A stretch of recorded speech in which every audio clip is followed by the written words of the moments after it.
Mr. Johnson, you understand that we're at the part of the trial now where you have a right to testify or not testify on your own behalf. Yes, sir. And you and I have discussed this at length, have we not? Yes, sir. And you understand that you have the right to testify on your own behalf. All right. Yes, sir. And no one can take that away from you. You understand that? You also have a right to not testify. And if you don't want to testify, the judge is going to instruct the jury they can't hold that against you. You understand that? Yes, sir.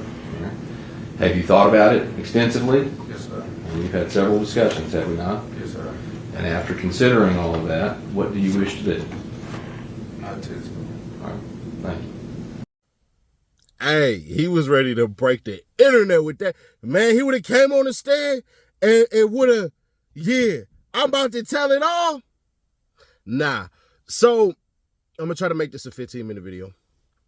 So, basically what happened today was the officer that basically testified before previously had messed up on the time. And then we had another officer, if you are familiar with Star Trek Enterprise, he sounded like Dr. Flox. Let's take a look. 65664, second one, azimuth 90. There's no duration for that call as well. What does that mean when we see calls with no duration? It would be, if you place a call and you hang up before the other party answers or the call connects, there's going to be no duration there. If there was an abnormal completion on the call, there'd be a system glitch or kind of hiccup, there would be a no duration there. Okay. But it still shows an event on the phone? In the A no records. duration call still Yes, shows sir. an event as far as the records go? Yes, sir. And you're still able to use if it provides a location, you're still able to use that location? Yes.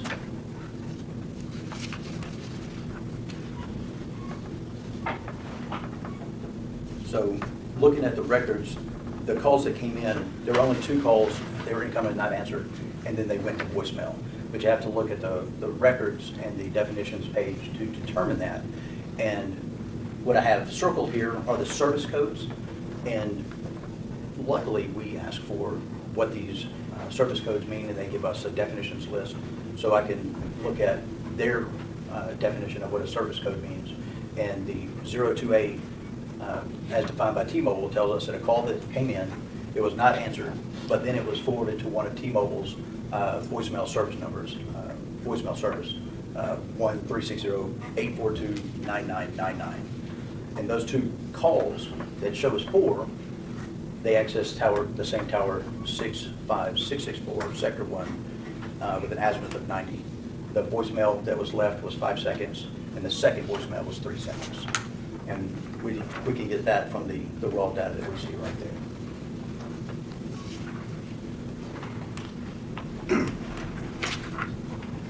And then that is a mapping of that tower, the 65664, sector 1, azimuth 90 facing east. That's the tower that we mapped out. This is 1 o'clock. 1:14, 1:41, 1:42, 1:46, 1:47. Yes, sir. And we are a tower that services Orange Mount. And this is Bradley Street, that's the pin? Yes, sir. Could that tower provide coverage for Bradley Street? That tower could provide coverage for Bradley Street, yes. Okay.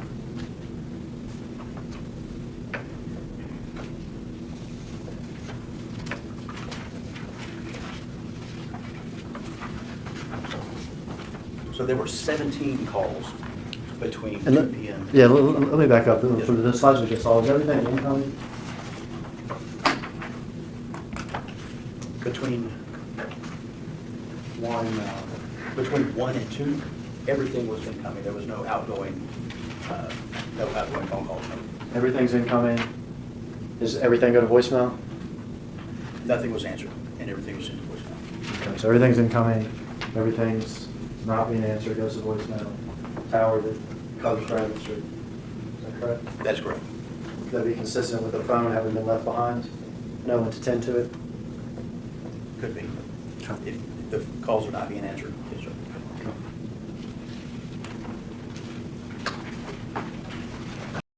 So basically, the testimony was about Gardner connecting the dots and between Justin Johnson's phone calls, the time he left cross town to the concourse to get to the white Mercedes Benz using the murderer Dolph. And then Gardner was asked to analyze the phones of Justin Johnson and Cornelius Smith to retrieve information from November 17th on the phones. Gardner shows a map of the grid and calls and shows what calls were both made and all that BS and everything like that. So 20 minutes before young Dolph was killed, Straight Drop basically called Cornbread, and then Cornbread ass obviously got in the car with him. And the crazier part is that while young Dolph's life was on the verge of being taken with these guys shooting the guns and stuff, this nigga Cornbread's mama was calling. That's the more crazier part. So you get that, and then the state basically rests their case. Your Honor, and ladies and gentlemen of the jury, we will rest our case in chief. All right. Ladies and gentlemen, we're at a point where we've got to take a little breaks to take care of some legal matters. Good? Yes, Your Honor. All right. So when I finish the verdict form, I'll email you the whole document again. And that'll be it. When we come in the morning, I'll charge first, and then give you opportunities to argue. Okay. Well, you'll close first, unless you choose to put on some evidence. Right. Thank you, Your Honor. All right. But please remind me of that. We don't need to forget that. Absolutely. Absolutely. That would be an important thing. It would be. It would be an important thing, so somebody remind me. All right. Anything else we need to take up? No? You can adjourn court till 9:30 in the morning. All rise. So stand adjourned till tomorrow morning at 9:30. Thank you. You're welcome.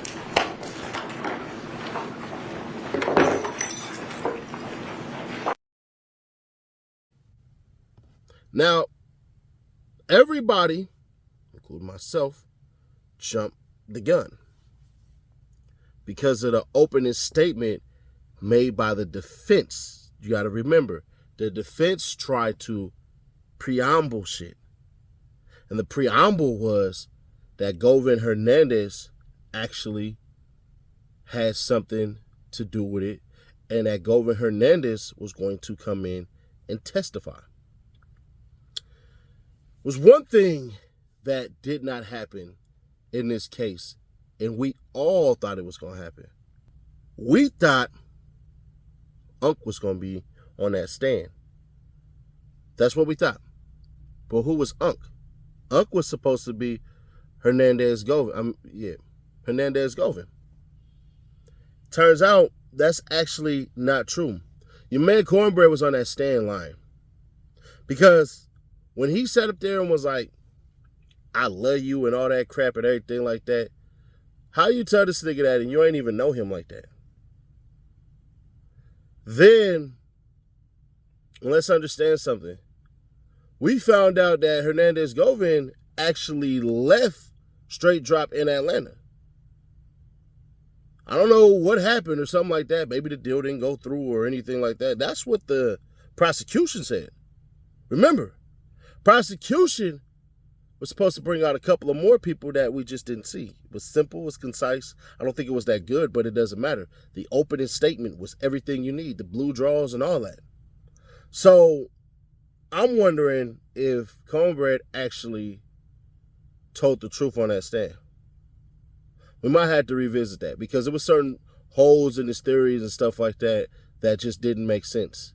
First off,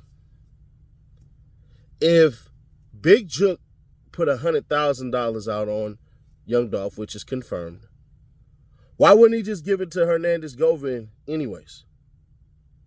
Why is it that you would kill him and then come around and then pay the money? Like, why wouldn't you leave?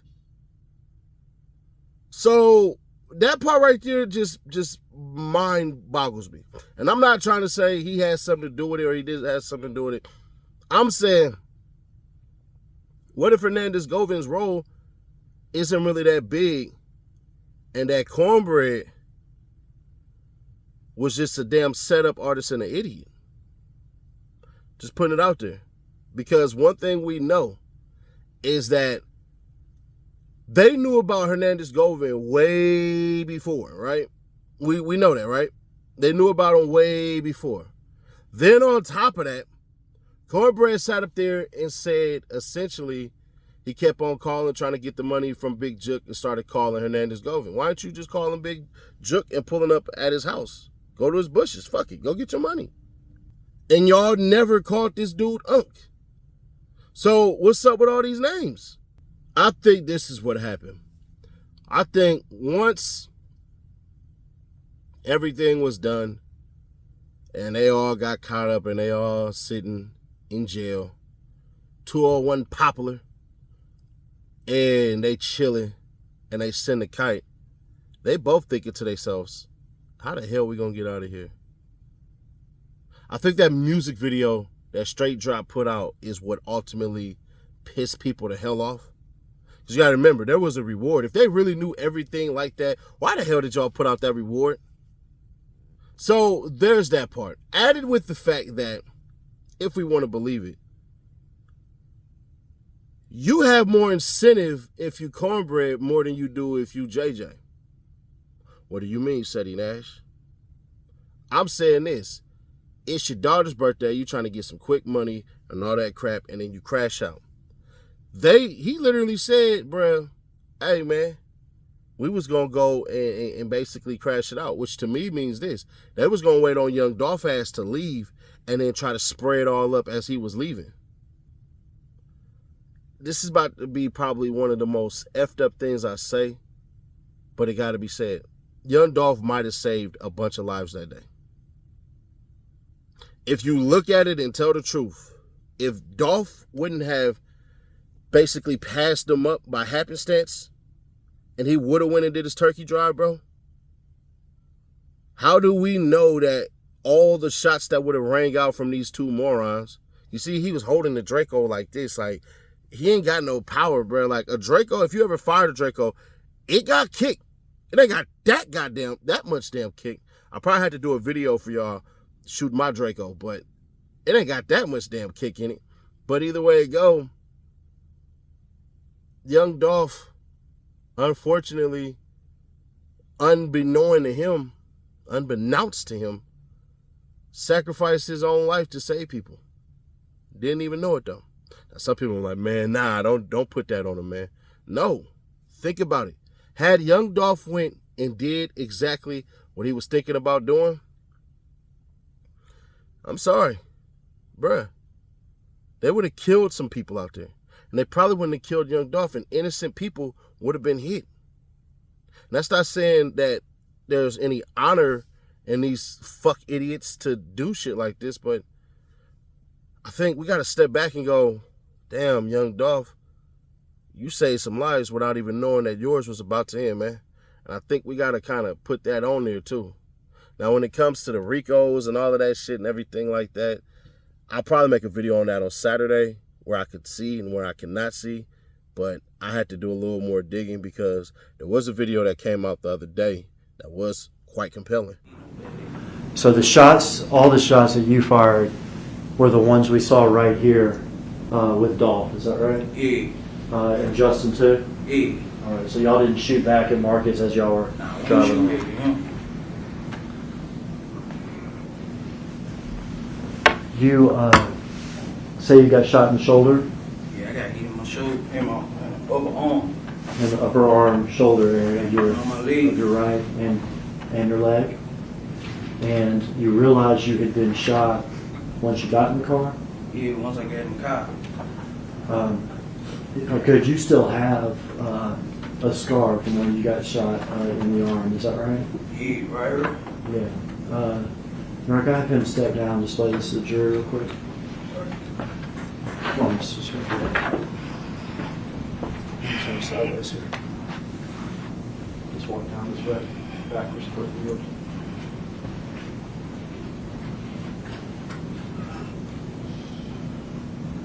Making your stop.